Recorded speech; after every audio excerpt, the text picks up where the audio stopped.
Praise God, glory to God.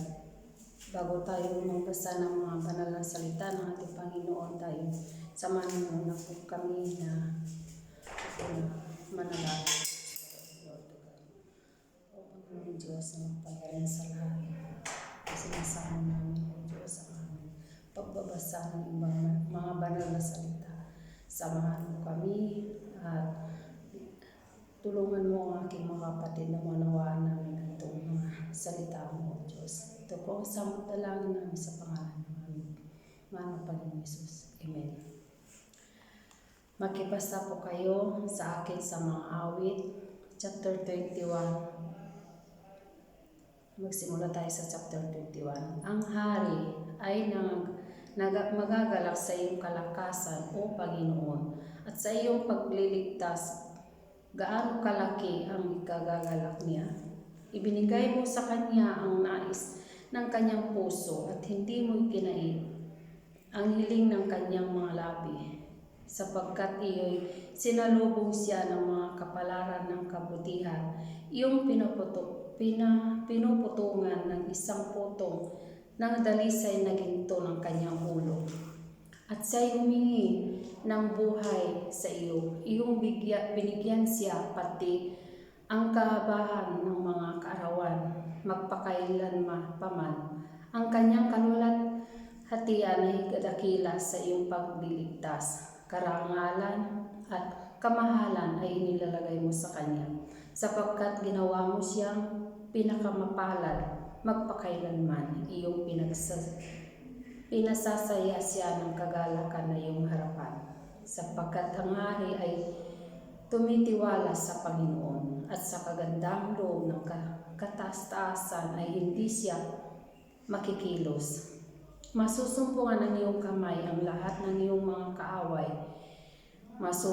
Masusumpungan ng iyong kanan yaong mga nagtatanim sa iyo. Iyong gagawin sila na gaya ng mainit na horno sa panahon ng iyong galit.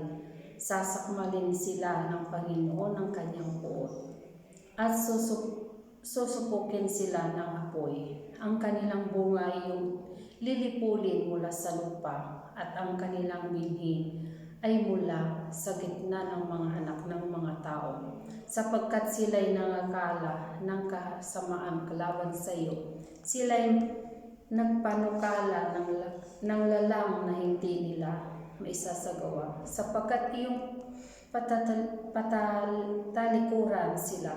Ikaw ay maghahanda ng iyong mga pagting na busog, alam mo, laban sa mukha nila. Mataas ka, O Panginoon, sa iyong kalakasan. Sa gayo'y aming aawitan at papupurihin ang iyong kapangyarihan. Iyak sa pagkahapis at awit sa pagluwalhati, sa pangulong panunugtog itinugma sa Aljetlet Has Sahara, awit ni David. Chapter 22. Diyos ko, bakit mo ako pinabayaan? Bakit ka napakalayo sa pagtulong sa akin at sa mga salita ng aking pangaral?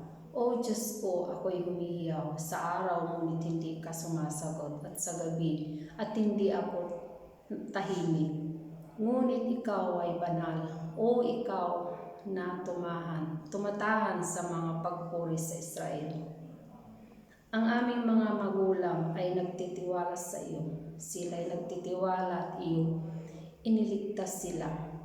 Sila'y nagsidaing sa iyo at nangaligtas. Sila'y nagsitiwala sa iyo at hindi nangapahiya. Ngunit ako'y uod at hindi tao. Duhagi sa mga tao at hinamaks ng bayan. Silang lahat na nangakita sa akin ay tinatawa ng mainam ako. Inilalawit nila ang labi, iginagalaw nila ang ulo at sinasabi, magpakatiwala ka sa Panginoon, iligtas niya siya, yamang kinaluluhuran niya siya. Ngunit ikaw ay naglabas sa akin ng bahay bata, pinagtiwala mo ako nang ako'y nasa mga ususo ng aking ina. Ako'y nahagis sa iyo mula sa bahay bata. Ikaw ay aking Diyos mula dalhin ako sa tiyan ng aking ina.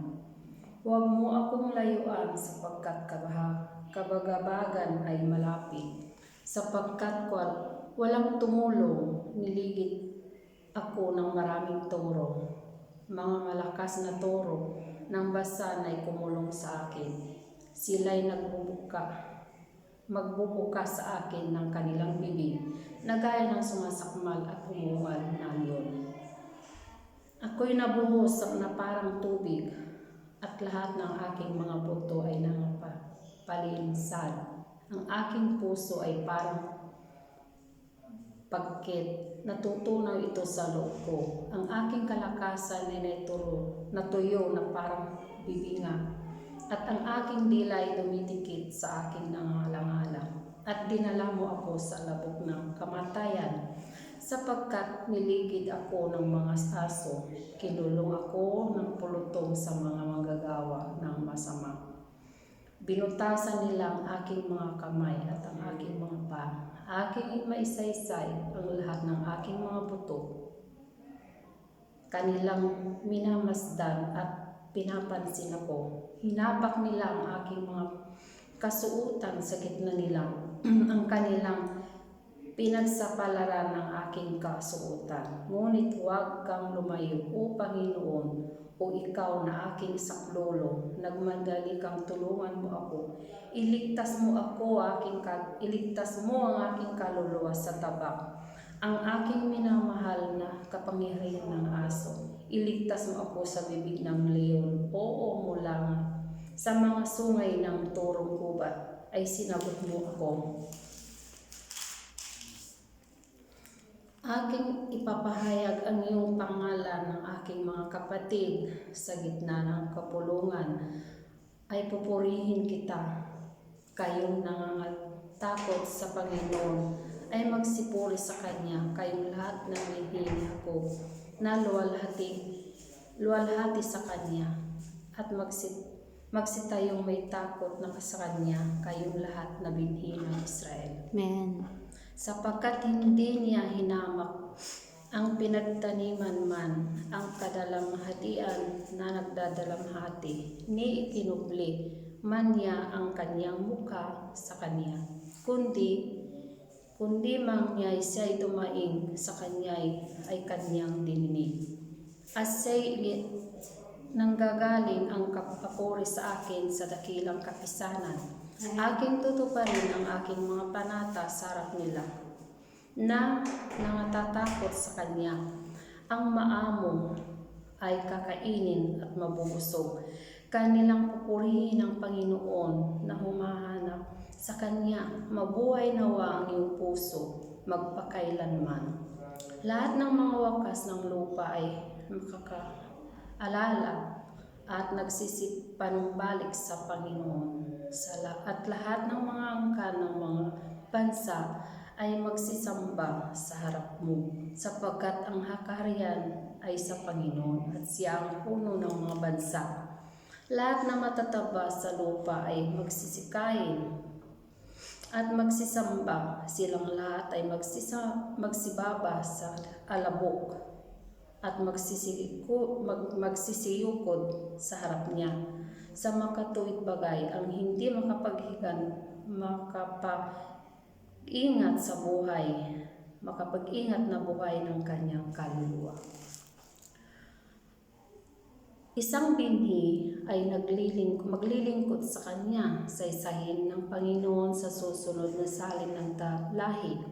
Sila'y magsisiparoon at maghahayag ng kanyang katwiran sa bayan na pinanganak, ibabalita yaong kanyang ginawa.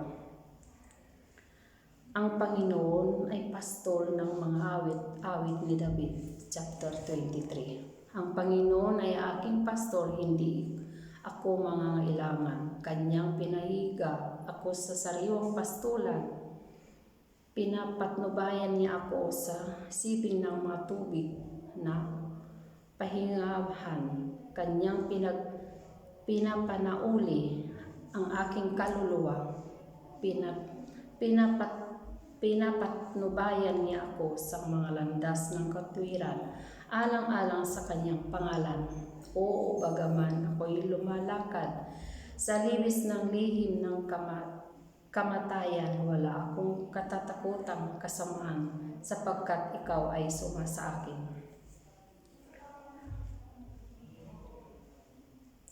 Ang iyong pamalo at ang iyong tungkod ay nagsisialis sa akin. Iyong pinaghandaan ako ng tulang sarap ko sa harapan ng aking mga kaaway. Iyong pinahiran ang aking ulo ng langis, ang aking saro ay pinapawan. Tunay na ang kabutihan at kaawan ay susunod sa akin sa lahat ng mga kaarawan ng aking buhay. At ako'y tatahan sa bahay ng Panginoon magpakailanman. Ang hari ng kalwalhatian ay pumasok sa banal ng bundok.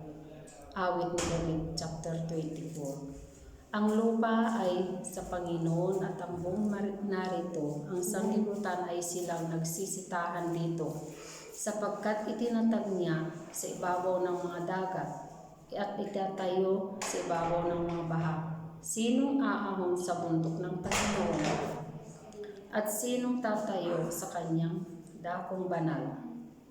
Siyang may malinis na mga kamay at may dalisay na puso, na hindi na mataas ang kanyang kaluluwa sa walang kabuluhan, at hindi sumumpa na may kabulaanan. Siya'y tatanggap ng pagpapala sa Panginoon, at ang katwiran ng Diyos ay kanyang kaligtasan. Ito ang lahi ng mga nagsisihanap sa kanya, na nagsisihanap ng iyong mukha sa makatuwid bagay. Jacob. Itaas ninyo ang inyong mga kaulo, o kayong mga pintuang bayan, at kayo'y nangataas, kayong mga walang hanggang pintuan, at ang hari ng kalwalhatian ay ipapasok.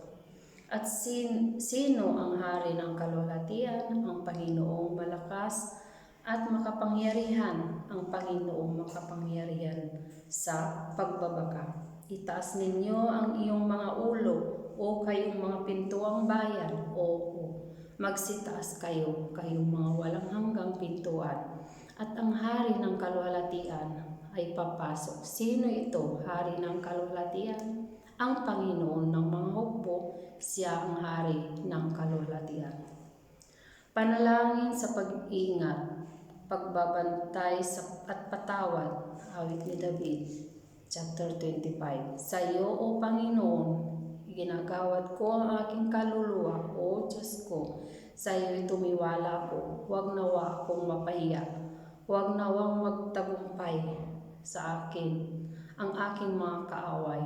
O walang naghintay sa iyo na mapapahiya. Sila'y mga papahiya na nagsisigawa ng karayaan ng walang kadahilanan. Ituro mo sa akin ang iyong mga daan, O Panginoon. Ituro mo sa akin ang iyong mga landas.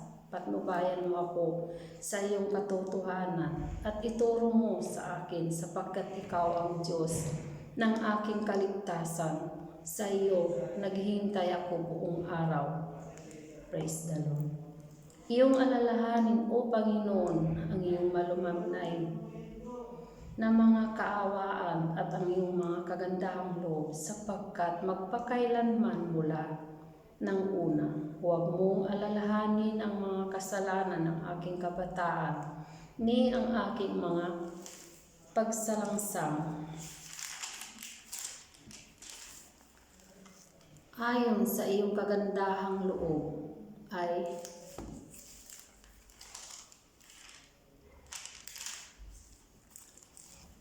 Ayon sa iyong kagandahang loob ay alalahanin mo ako dahil sa iyong kabutihan, O Panginoon.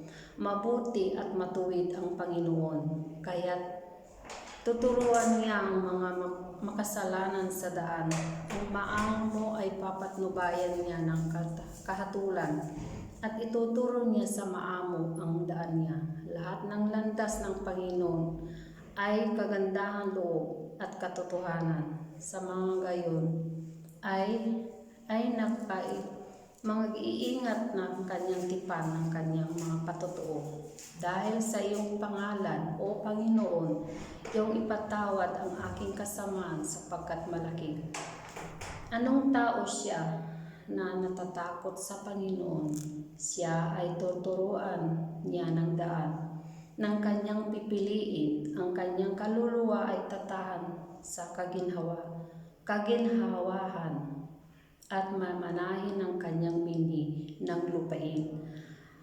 Ang pakikipagkaibigan ng Panginoon ay nangatakot sa Kanya at ipakilala niya sa kanila ang kanyang tipan. Ang aking mga mata ay palaging nasa Panginoon sapagkat hugutin niya ang aking mga pasasilo. Panumbalikan mo ako at maawa ka sa akin sapagkat ako'y nag-iisa at nagdadalamhati.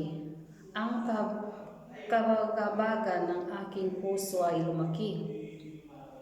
O huguin mo ako sa aking kapanglawan. Gunitain mo ang aking pagkipaghati ng aking damdam. At ipatawad mo ang lahat ng kung mga kasalanan. Masdan mo ang aking mga kaaway sapagkat sila'y marami. At pinagtataniman nila ako ng mabagsik na paggalit. O ingatan mo ang aking kaluluwa at iyong iligtas ako, huwag nawa akong mapahiya sapagkat nanganganlong ako sa iyo. Mag-ingat sa akin ang pagtatapat ng katuwiran sapagkat hinihintay kita. Tubusin mo ang Israel, O Diyos, mula sa lahat ng kanyang kabagabagan. Ang panalangin ng pagtangkakal, awit ni David, chapter 26. Iyong hatulan ako, O Panginoon, sapagkat ako'y lumakad sa aking pagtatapat. Ako naman ay tumiwala sa Panginoon na walang bulay-bulay. Siyasatin mo ako, O Panginoon, ang iyong subukin mo ako. Subukin mo ang aking puso at aking isip, sapagkat ang iyong kagandang loob ay nasa harap ng aking mga mata, at ako'y lumakad sa iyong katotohanan. Hindi ako naupo na masama ng mga walang kabulang tao, ni papasok man ako sa kasama ng mga mapagkunwari. Aking pinagtataniman ng mga kapisanan ng mga manggagawa ng kasamaan, at hindi ako uupo na kaumpok ng masama. Aking hugasan ang aking mga kamay sa kawalang sala. Sa gayo'y aking lilibirin ng iyong dambana, O Panginoon, upang ang aking may parinig ang tinig ng pagpapasalamat at maisaysay ang lahat ng iyong kagilagilalas na gawa. Panginoon, aking iniibig ang tahanan ng iyong bahay at ang dako ng tinatahanan ng iyong kaluwalhatian. Huwag mong isamang aking kaluluwa sa mga makasalanan, ni ang aking buhay man sa mga mabagsik na tao, na ang mga kamay ng kinaroroonan ng kasamaan at ang kanilang kanan ay puno ng mga suhol. Ngunit tungkol sa akin ay lalakad ako sa aking pagtatapat, iyong tubusin ako ng mahabag ka sa akin. Ang aking paa ay nakatayo sa isang panatag na dako. Sa mga kapisanan ay pupurihin ka ang Panginoon. Awit na walang takot na pagtitiwala sa Panginoon, chapter 27. Ang Panginoon ay aking liwanag at aking kaligtasan. Kanino ako matakot? O Panginoon ay pagtibayan sa aking buhay. Kanino ako magsisindak? Nang dumating sa akin ang mga manggagawa sa kasamaan o pangkanin ang aking laman, ang aking mga kaway, aking mga kagaalit, sila'y mangitisod at nangarapa. Bagaman ang isang hukbo ay humantong laban sa akin, Hindi natatakot ang aking puso bagaman magbangon ang magtidigma laban sa akin. Gayon may titiwala rin ako. Isang bagay ang hihingi ko sa Panginoon ang aking hanapin na ako'y matahan sa bahay ng Panginoon lahat ng mga kaarawan ng aking buhay upang malasin ang kagandahan ng Panginoon at mahusisa ang aking templo sapagkat ang kaarawan ng kabagabagan ng ay ingatan niya ako na lihim ng kanyang kulandong. Sa kublihan ng kanyang tabernakulo ay kukubli niya ako. Kanyang itataas ako sa ibabaw ng isang malaking bato. At ngayon matataas ang aking ulo sa aking mga kaaway sa palibot ko. At ako'y maghahandog sa kanyang tabernakulo ng mga haing ng kagalakan. Ako'y aawit ng mapagpuri sa Panginoon. Dinggin mo, O Panginoon, pagkat ako'y sumisigaw ng aking tinig, maawa ka rin sa akin. At sagutin mo ako na iyong sabihin, hanapin ninyo ang aking mukha. Ang aking puso ay nagsabi sa iyo, ang iyong mukha, Panginoon, ay hanapin ko, ay huwag mo ikubli ang iyong mukha sa akin, huwag mo ihiwalay ang iyong lingkod sa dayo, nang dahil sa galit. Ikaw ang naging aking saklolo, huwag mo akong itakwil o pabayaan man, O Diyos ng aking kaligtasan. Bagamat pabayaan ako ng aking mga ama, ng aking ina, gayon may dadamputin ako ng Panginoon. Ituro mo sa akin ang iyong daan, O Panginoon.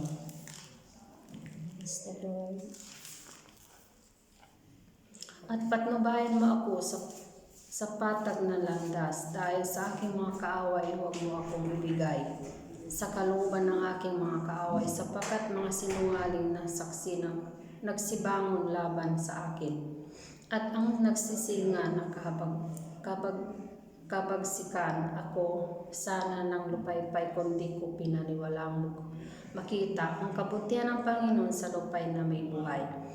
Magantay ka sa Panginoon, ikaw ay magpalakas at magdalang tapang iyong puso. Oo, umasa ka sa Panginoon. Panalangin upang tulungan at papuri dahil sa sagot. Chapter 28. Sa iyo, O Panginoon, tatawag ako. Bato ko, huwag kang magpakabingi sa akin. Kung ikaw ay tumahimik sa akin, ako'y maging gaya sila na bumaba sa hukay. Dinggin mo ang tinig ng aking mga pananahig, pagkat ako'y dumadaing sa iyo, pagkat ang aking ginagawad ang aking mga kamay sa dako ng banal na sanggunian sa iyo. Huwag mo akong agawin na kasama ng mga ng masama at ang mga manggagawa ng kasamaan na nagsalita ng kapayapaan ng kanilang mga kapwa, ngunit kasamaan ay nasa kanilang mga puso. Bigyan mo sila ayon sa kanilang gawa, at nang gayon sa kasamaan ay kanilang mga gawain. Gantihan mo sila ng ayon sa kilos ng kanilang mga kamay. Bayaran mo sila sa ukol sa kanila, sapagkat ayaw silang pakundangan ng mga gawa ng Panginoon. Ni ang kilos ng kanyang mga kamay, kanyang ibabagsak sila at hindi sila itatayo. Purihin ang Panginoon, sapagkat dininig niya ang tinig ng aking mga pananaig. Ang Panginoon ay aking kalakasan at aking kalasag. Ang aking puso'y tumitiwala sa Kanya at ako'y nasakluluhan. Kaya't ang aking puso ay nangagalak na mainam. At ang aking pupurihin siya ng aking awit, ang Panginoon ng kanilang kalakasan. At sa ikutan ng kaligtasan sa kanyang pinahiran ng langis.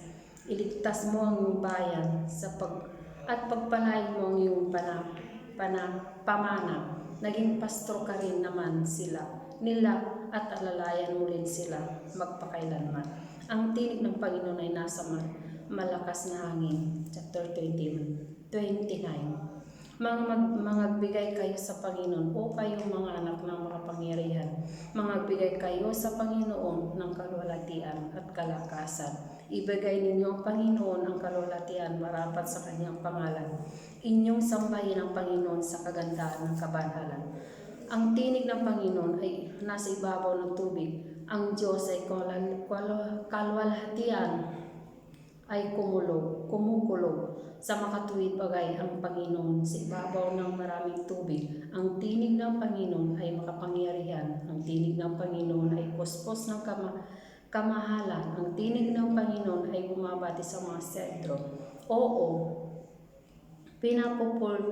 pinapuputol-putol ng Panginoon ang mga sentro ng Liban. Kanya namang pinalulukso na gaya ng kuya. Ang Libano at Sirion ay gaya ng mailap na guyang baka, humahawi ng liyam na apoy.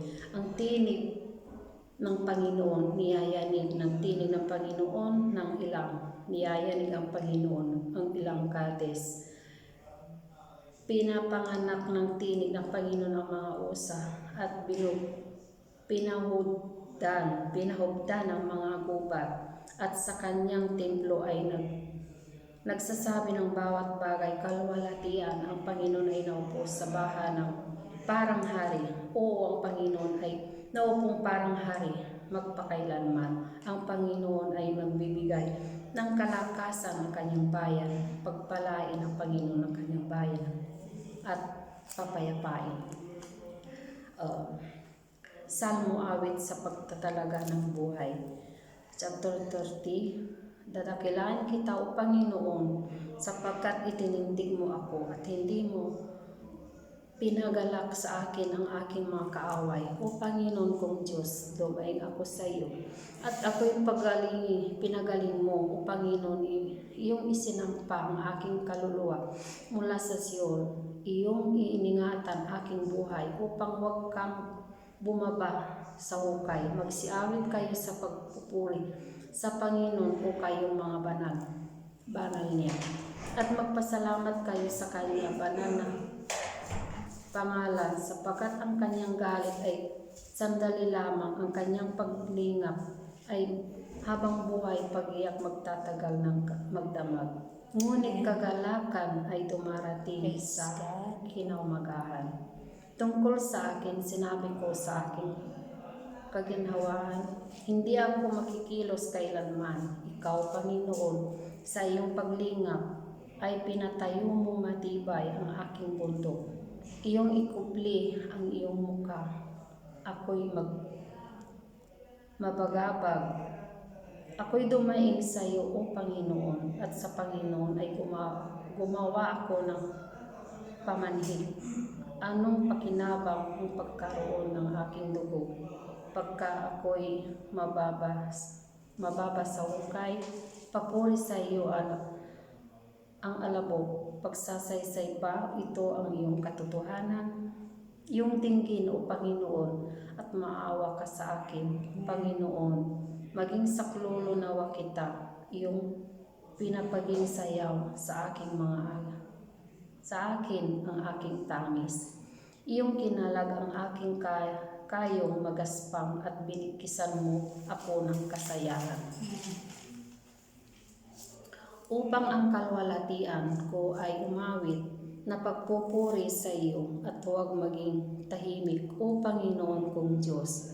Ako'y magpapasalamat sa iyo magpakailanman. Praise the Lord, glory to God. Maraming salamat po, O Diyos, sa iyong paggabay sa amin, sa aming pagbabasa ng iyong mga banal na salita. Nawa, maging kalakasan namin, O Diyos, sa aming mga pananampalataya sa iyo. Maraming salamat po. Praise God.